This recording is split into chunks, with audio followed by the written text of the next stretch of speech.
Dis quelque chose ce matin avant de commencer de prêcher. Si tu es là, c'est l'amour de Dieu qui s'est manifesté. Son amour. Nous te bénissons ce matin, Jésus. Toi qui as renouvelé le souffle de vie dans notre existence. Il est à plus de nous approcher de toi. Laisse que nous te disons merci ce matin. Et comme bon et en amour, nous ne méritons rien. Mais dans ton amour, tu nous as rapprochés encore une fois. Et tu nous as purifiés. Tu as fait de nous un royaume de sacrificateurs. Tu nous as justifiés. Non par notre justice, mais par ta grâce. Seigneur, merci Jésus. Que sont pleinement.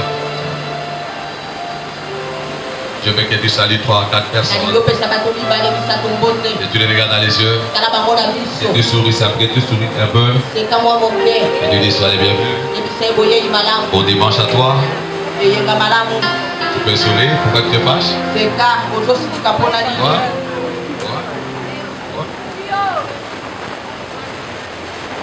Merci, asseyez-vous, que Sœur bénisse. Ça allait bien? Est-ce que tu lui as posé la question pour savoir s'il allait bien? Ma chère, vous allez bien? Hein? Tu lui as posé la question? Est-ce qu'il va bien? Est-ce qu'elle va bien? Elle a répondu à la question? Ok. Aujourd'hui, j'aimerais quand même... aujourd'hui, on va parfumer un ami et un frère. Un ami et un frère. C'est son anniversaire aujourd'hui. Vous savez, dans la vie, lorsque nous avons quand même des amis de longue date, peuvent être avec nous comme témoins, c'est une fierté. Je vais souhaiter un joyeux anniversaire à mon ami l'inspecteur José Boulondou. Lorsqu'il va s'élever, nous allons quand même le parfumer. Est-ce qu'on peut le parfumer? Est-ce qu'on peut le parfumer? Joyeux anniversaire à toi. Que le Seigneur te fasse du bien. Joyeux anniversaire. Merci José. C'est un ami. Nous nous sommes battus plusieurs fois avec lui. En grandissant. Des grands amis. On a fait beaucoup de dégâts ensemble. Lui, il est dans l'enseignement. Moi, je suis dans les pastoraux. C'est plus qu'un frère. Est-ce que vous êtes là? Joyeux anniversaire. À la fin, on va arroser, non? Lui, il arrose, on va arroser, et quoi le problème? Lui, il arrose, on va arroser aussi. Amen. Ça fait un problème. Ça dérange? Non. Oui, que ça les dérange. Il y a beaucoup de questions qu'on se pose. J'étais dans une famille. Une vie chrétienne. On m'a invité dans la famille. La maman m'a posé la question. À propos de son mari. Avec le enfant. Il y avait ce qu'elle m'a posé comme question. Elle a dit, pasteur, nous avons des révélations il y a 30 ans. Et jusqu'aujourd'hui. Nous sommes à l'église. Nous donnons les offres. Voilà ce que nous avons fait dans l'église. Mais ce que tu as dit, jusqu'au maintenant, rien ne s'est accompli. Apparemment, quand Dieu donne des promesses, je ne sais pas. Mais depuis qu'on a donné ces promesses, elle a fait sortir l'agenda il y a 15 ans.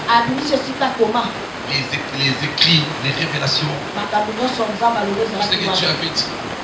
Mais apparemment, c'était les 1 tiers qui s'étaient accomplis. Et elle a posé la question pour savoir. Nous nous sommes engagés à servir.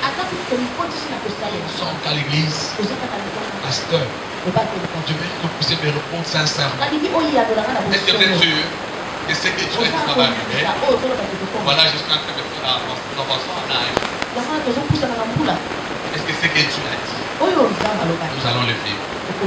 Je te pose aussi la question. Ce que tu as dit, pourquoi tu le vis pas? Quoi? Tu es-il un menteur? Tu es-il un incapable? C'est une question que vous avez des cas de révélation. Mais pourquoi ces révélations-là n'arrivent pas à être visibles ou palpables? La fois passée, j'ai parlé sur le prisme. J'ai dit que Dieu ne peut pas laisser entrer quelqu'un dans la terre promise s'il ne le fait pas passer par son atelier. Et j'ai parlé du brisement. Dieu brise une personne.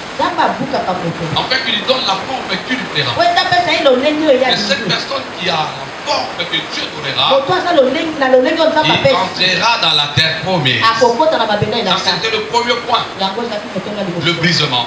Un homme qui n'a pas la forme que Dieu va donner n'entrera pas. Deuxième chose, aujourd'hui je vais avancer. Dieu ne peut pas laisser entrer dans la terre promise une personne qui n'a pas de maîtrise de soi. Nous tombons par un ancien boxeur. À tout molier à l'onibo et va petit. La émission qui va coup et tirer la Bible. Tu comprends? Le petit qui va était au Tuna. Coup de tête n'a pas tango kala. Hein? Tuna va oyer ça. Tuna va vieux Théo. La période où on a petit coup de tête. Petit au kali c'est la Bible. Vrai ou faux? Vrai ou faux? Ce sont des choses que vous entendez. C'est-à-dire que la maîtrise de soi. Une personne doit l'avoir avant d'entrer dans la terre promise. Aussi longtemps qu'une personne n'a pas de maîtrise de soi, c'est un enfant. Même les questions qu'il peut poser, ce sont des questions d'enfant. Un jour le matin, au réveil, les bébés des chouchous qui posent la question à sa mère: maman, qui allume le soleil? Le matin, et il a regardé à la fenêtre, il a vu le soleil, et il a posé la question à sa maman: maman, qui a allumé le soleil? Ah, j'étais là maintenant en train d'écouter maintenant sa maman répondre à l'enfant. Il y a quelqu'un qui allume le soleil. C'est-à-dire que lorsque quelqu'un est immature, il manque de maîtrise de soi, même la façon de parler, même sa façon de répondre, même la façon d'agir, même la façon de marcher. Ça prouve que cette personne n'a pas de maîtrise de soi. La maîtrise de soi nous est demandé pour entrer dans la terre promise. Une personne qui n'a pas de maîtrise de soi, lorsqu'on lui donne $1 million, c'est fini. Une personne qui n'a pas de maîtrise de soi, lorsqu'on lui donne le pouvoir, il va dire que lorsqu'on manque de maîtrise de soi, lisons. La réponse est simple. Je ne peux pas faire entrer quelqu'un dans la terre promise s'il n'a pas encore travaillé au niveau de la maîtrise de soi. Les gens qui entrent dans la terre promise, ce sont ceux-là qui ont la maîtrise de soi. On ne peut pas donner à quelqu'un $2000 au moment où il n'a pas de maîtrise avec $20. Dieu, c'est un bon père. Un père responsable. Il nous aime tant. Il ne veut pas que nous puissions nous perdre. Dieu ne nous donnera rien dont nous n'avons pas la maîtrise. Nous prenons Proverbe 17, 27 à 28. On va essayer un peu d'expliquer beaucoup de choses aujourd'hui. Est-ce qu'on peut lire? Proverbe 17, 27 à 28, et nous prenons Proverbe 25, 28.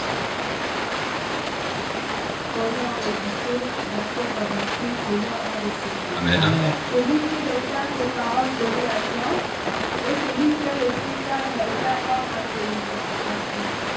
Allons-y, c'est lui?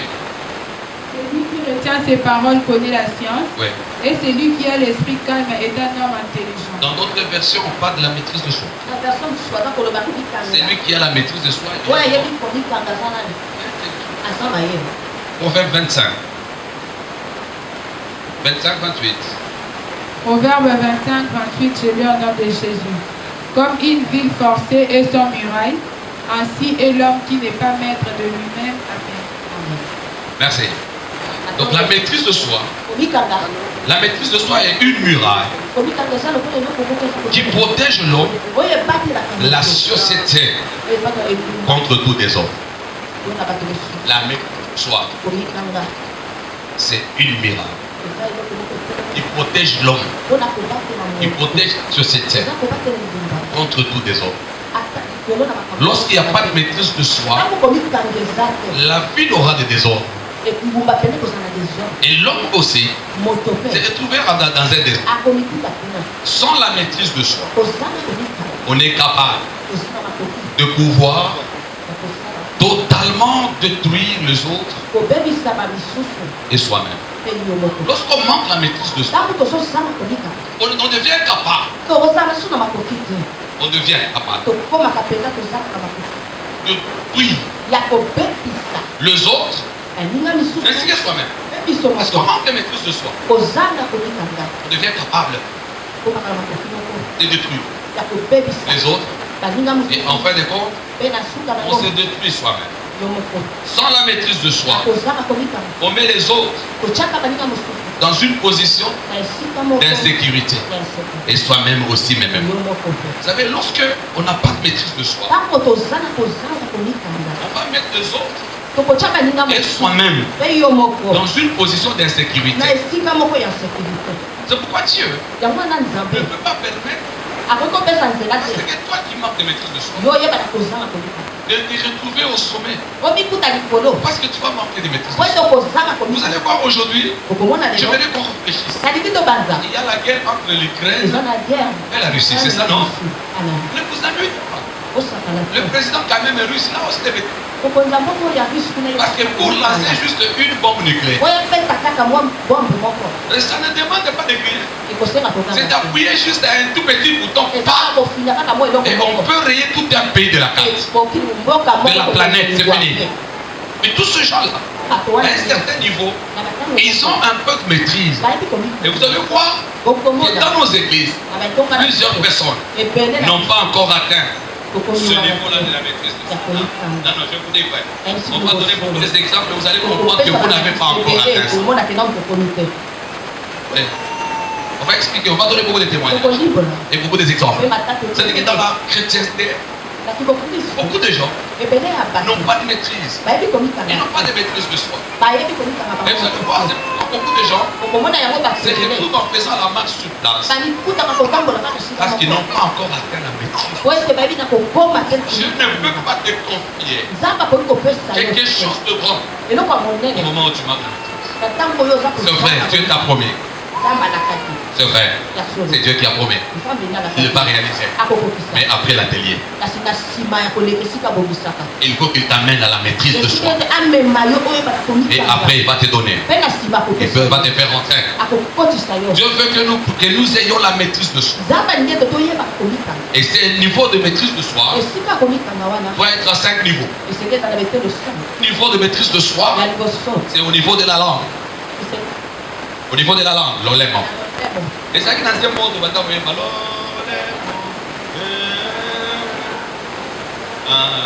vous avez une idée, hein? Donc Dieu veut que tu aies la maîtrise de soi au niveau de la langue. Dieu, deuxièmement, veut que tu aies la maîtrise de soi au niveau des émotions. On ne gère pas un mariage avec les émotions. On ne gère pas les gens avec les émotions. Dieu va travailler à ce niveau. Troisièmement, au niveau des sentiments. Dieu travaille au niveau de maîtrise de soi, de tes sentiments. Si tu n'es pas maître de tes sentiments, regarde combien de dégâts tu as déjà. Dieu travaille encore au niveau de l'opinion. Regarde celui qui est à côté de toi. Si tu as l'opinion contraire à mon opinion, mais ça ne fait pas de toi mon ennemi. C'est là où Dieu veut nous amener. Vous allez voir les nations européennes ou américaines. Les gens sont en train de faire des débats contradictoires. Ils se contredisent. Mais en fin de compte, ils ne vont pas s'injurier. Et vous allez voir ici chez nous les débats contradictoires des pasteurs. Un autre pasteur qui injure notre pasteur. Il dit que tu es un païen. Vous allez voir même, il y a quelqu'un qui a... Il y a une femme députée du Katanga qui a dit que les Kassaïens mangeaient le chien. Mais ça devient un problème. Moi je suis Kassaïen, je ne mange pas le chien. Mais s'il arrivait que l'on présente le chien, je peux le manger. Mais c'est un problème. Donc si quelqu'un, n'est-ce pas, au niveau des opinions là, si quelqu'un ne prie pas dans ton église, ne pas dire que cette personne est ton ennemi. Parce que lui, il prend la délivrance, toi, tu ne crois pas la délivrance. Lui, il croit au parler en langue et toi, tu crois pas au parler en langue. Donc, Dieu travaille là-dessus. Au niveau des opinions. Et le cinquième point, c'est au niveau des désirs. Les désirs. Ah là, on va en parler. Voilà. C'est ça le problème. Pour que tu puisses rentrer dans la terre promise, Dieu, il va te faire rentrer dans son atelier. Dans son atelier, Dieu va te donner la forme qui lui plaira. Il te prend, il te brise d'abord. Il te brise. Il continue. Appelle à la grandeur. Dieu va te travailler. Dieu va te travailler. Je vais porter des exemples. Je commence avec les exemples. Le niveau de maîtrise de soi. Je prends la langue. Vous savez que la langue est entourée de 32 dents. Et puis d'une bouche. C'est comme ça que Dieu l'a fait. Dieu a pris la langue. Il l'a mis entre les dents. À 2 dents. 32 dents. Et ce n'est pas fini. Il y a les gencives. Ce n'est pas fini. Il y a une bouche. Donc pour que la langue soit en mouvement, les gencives et les dents puissent bouger. La langue, lisons un peu. Dieu travaille à ce niveau-là. Jacques, j'aime bien ces passages de Jacques. Jacques 3, 2 à 10. Il y a des chrétiens lorsqu'ils ouvrent leur bouche. Même le diable ne parle pas comme ça. Même le diable lui-même. Il y a des chrétiens quand ils vous parlent. Même toi-même tu te dis non, non. Non, pardon. Lisez rapidement. Lisez. Jacques 3, 2 à 10, je lis au nom de Jésus. Merci. Nous penchons tous de plusieurs manières. Si quelqu'un ne penche point en parole, c'est un homme parfait. Écoutez, donc on a dit nous penchons d'une manière ou d'une autre, n'est-ce pas? Donc si quelqu'un peut pencher dans d'autres choses, c'est pas un problème. Mais il y a un problème. Quelqu'un peut se rendre fort. Il ne bronche presque pas. Mais au niveau de la langue. Allez-y, maman. Si quelqu'un ne bronche pas en parole, c'est un homme parfait. Donc si quelqu'un ne bronche pas en parole,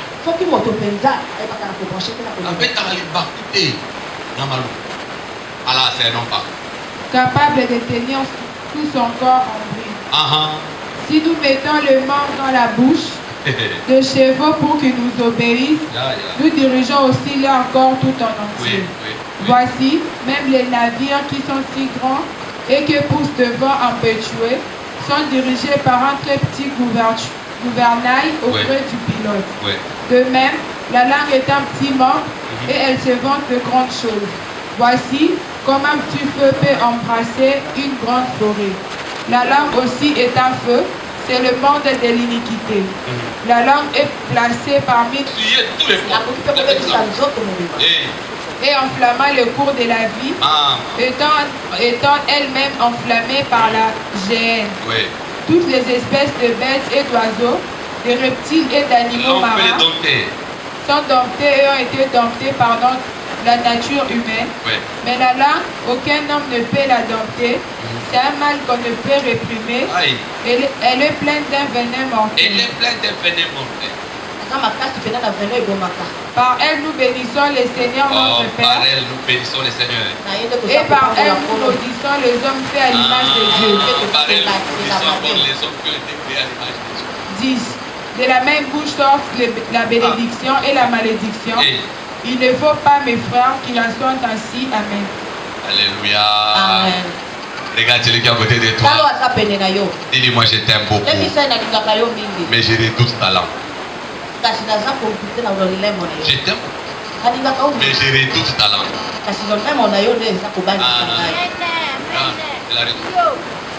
Dieu travaille au niveau de la maîtrise de soi au niveau de la langue. Il travaille là-dessus, maman. Vous savez, c'est Jacques.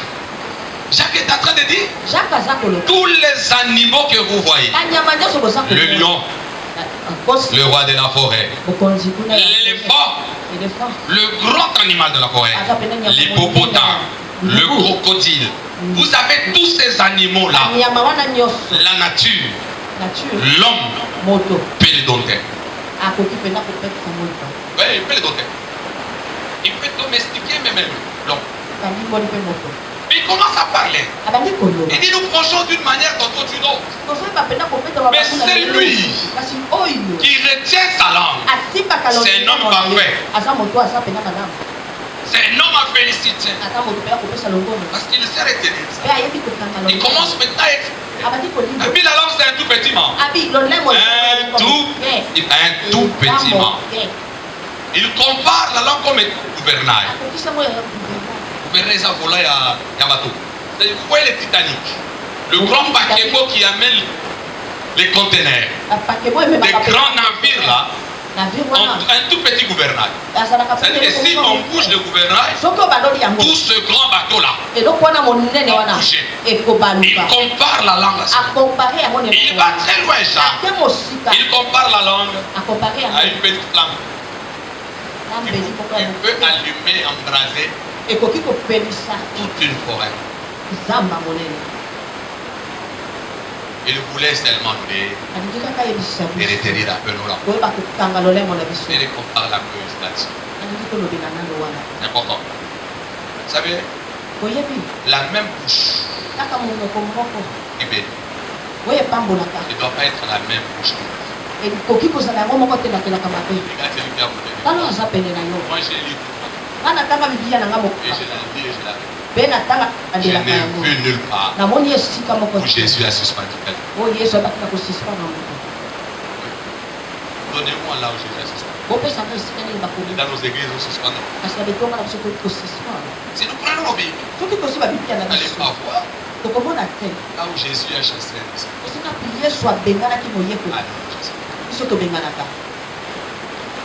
Regardez votre Bible. Je n'ai pas vu. Là où Jésus a prié. Donc lorsqu'on devient chrétien, on ne peut pas vivre l'accomplissement de ces Écritures. Si notre bouche, notre langue, nous ne sommes pas de maître. Jacques a dit, c'est un tout petit mot. Un mal qu'on ne peut pas refuser. Et nous donne le goût. Si la langue ne bouge pas, l'homme ne parle. Donc c'est un mal qu'on ne peut pas refuser. Mais on doit être maître de la langue. Mais réfléchissons et parlons. Vous savez, tout ce qui monte dans le cœur, on n'est pas obligé de les crier.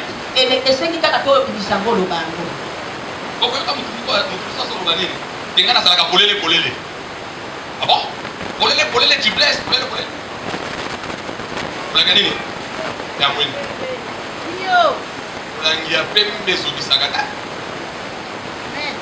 Le français dit ceci. Ça, ce n'est pas biblique. C'est un adage. C'est toute vérité. Et quand je prends ma Bible, un homme qui se croyait ça, il a parlé et on a décapité sa tête. Il avait Dieu. Jean-Baptiste. Il a expliqué, il a dit à Héros, il n'est pas permis de prendre la femme de ton frère. C'était vrai. Mais ça lui a coûté la vie. Pour savoir dompter la langue. maîtrise de son niveau de la langue.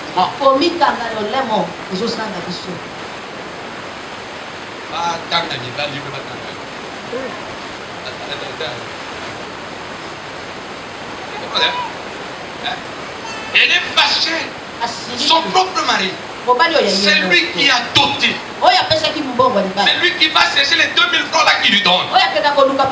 C'est lui qui a donné la semence de ce beaux enfants là. Mais quand elle doit parler dans ces états là, d'ailleurs, ça c'est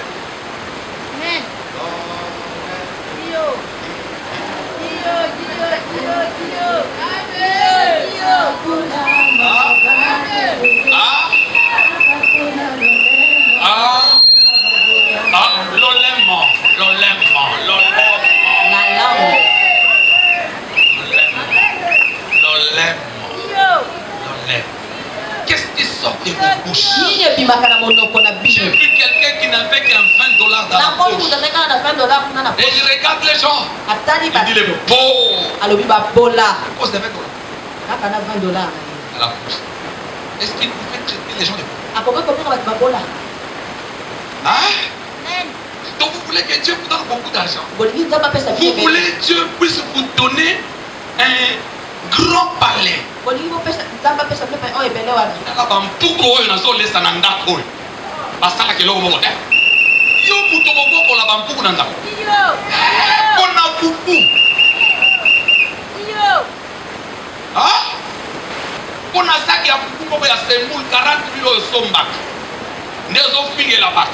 Nzambe na mawa oya ebisa kiyo akokomisa mutu munene abakisolo descend nzambe aza mwana te soki abakiseli yo deux soki abakisi ma fille et tu es sage. Ça non, tu es sage. Quelqu'un qui n'a qu'une petite porte là biso de baba yo osakana longoli porte ya lubaka. Et toi tu penses que Dieu va te donner des malgré la promesse, tu penses Dieu est Dieu. Il va te faire passer d'abord. Donc son atelier pour toucher ta langue, pour la travailler, pour te rendre maître de ta langue. Si tu n'es pas maître de la langue, Dieu ne te fera pas entrer dans ta terre promise. Parce que s'il te fait entrer là-bas, c'est un dégât qu'il va faire. Je me suis fait ça pour la présence.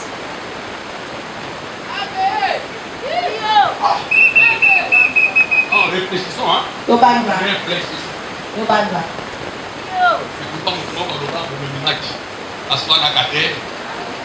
Je ne peux pas élever quelqu'un qui n'a pas la maîtrise de soi au niveau de la langue. Je ne pourrai pas. Parce que ce sont des dégâts qui vont venir. Je m'explique librement. Non. Il ne faut pas se dire que non, je m'explique librement. Je suis tout blanc. Non.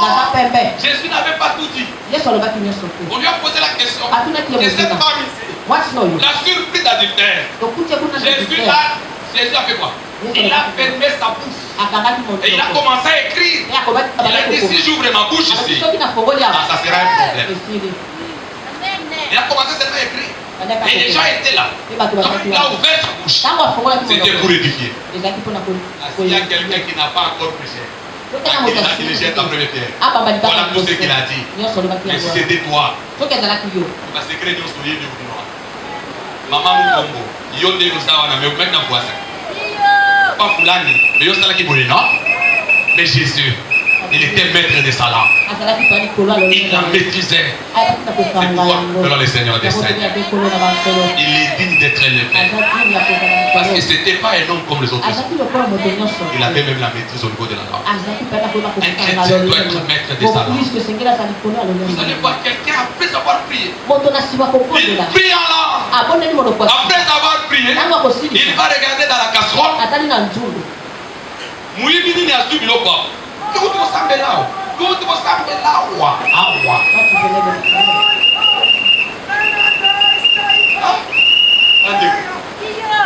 Mais c'est compliqué avec ça. Pourquoi les gens ne viennent pas dans nos églises? Pourquoi ton mari ne te suit pas? Pourquoi tes propres enfants ne viennent pas? Pourquoi ta propre femme ne vient pas? Pourquoi tes propres amis ne te suivent pas? Quand toi tu dois parler, ayant la Bible à main, qu'est-ce que tu sors de ta bouche? Qu'est-ce que tu sors de ta bouche? À l'église, tu es maman intercesseuse. À l'église, tu es je ne sais pas qui. Mais quand tu dois parler, tu te dis que je suis libre. Non, non. Est-ce que tu es maître de ça? Pose la question à celui qui a monté des bras. Es-tu maître de talent? Est-ce que Dieu peut te donner vraiment de grandes responsabilités?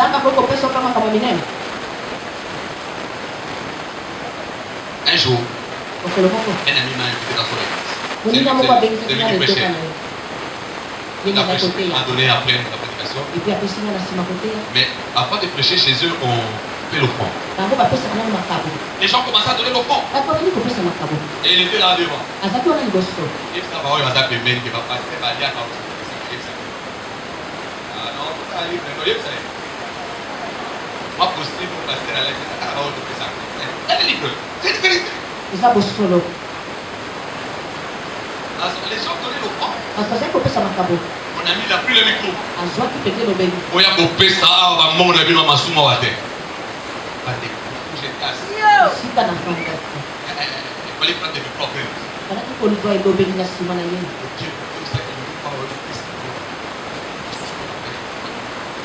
Je vois les gens qui sont restés silencieux. Jésus, j'ai tapé des livres. J'ai ouvert ma Bible. J'ai parlé du parfum de Marie. Magdala. Le parfum de Marie venait. Marie de Magdala ne travaillait pas dans une entreprise. Marie de Magdala, son travail, c'était bien écrit, prostituée. Toutes ces économies provenaient de quoi? De la prostitution. C'est lui qui a tiré le bénéfice de cet argent. C'était qui? L'homme saint. La sainteté de Jésus pouvait même influencer sa robe. Écoutez, le Seigneur qui prend son parfum, il discute même sur son parfum. De fois, si vous êtes fâché, n'ouvrez pas votre bouche.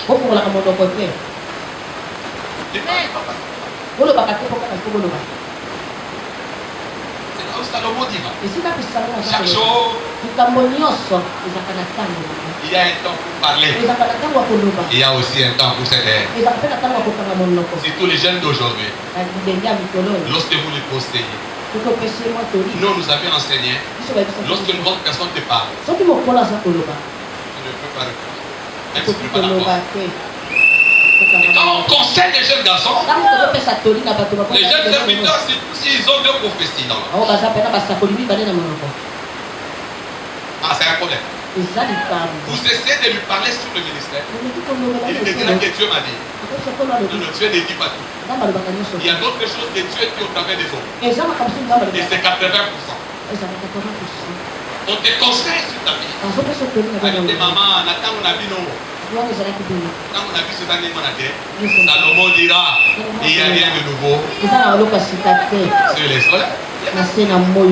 Ce qui existe aujourd'hui a existé autrefois. Vous avez des conseils jeunes filles. Vous avez des maman, vous avez comme un système à WhatsApp, comme un système à Facebook. Il est là, hein? Ça va sur le coup. Il est là, ça va te béler. Il est là. Est-ce qu'on est obligé de parler? C'est pourquoi Dieu nous a donné deux oreilles et il nous a donné une seule bouche. On doit écouter deux fois et parler une fois. Mais vous voulez parler deux fois et écouter une fois. C'est pour détruire. Domptez votre langue, s'il vous plaît. Domptez votre langue. Maman. La moutou m'a belle au collet à papa naïe. Donc, tout là,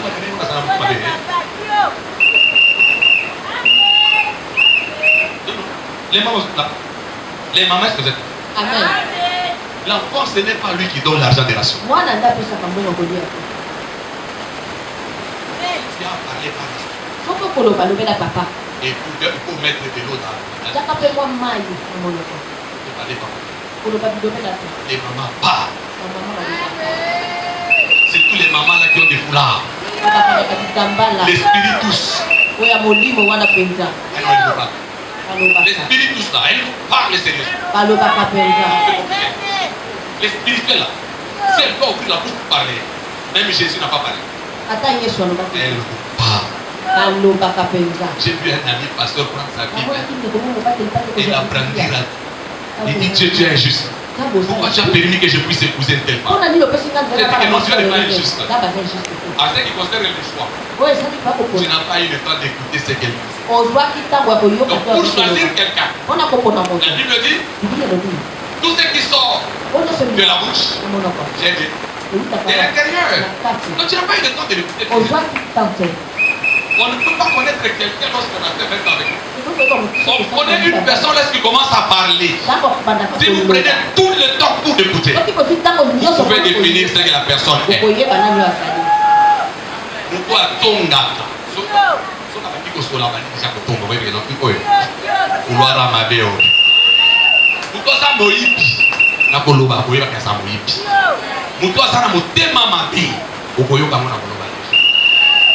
C'est de l'abondance du cœur. Est-ce qu'on a besoin de vous prophétiser? Quelqu'un vient chez toi pour la première fois. Il ne vient pas pour les fous. Papa, depuis la primaire, il faut m'appeler après. C'est la personne que je vais lui projeter.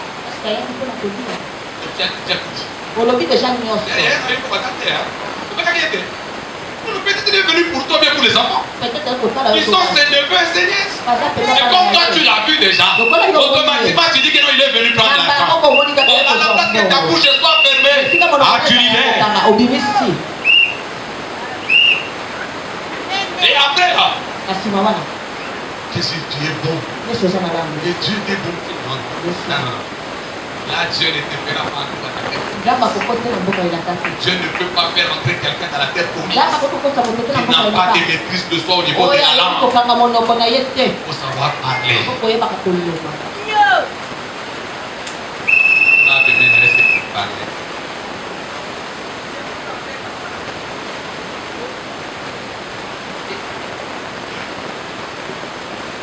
Il y a de ces choses que vous pouvez dire à quelqu'un.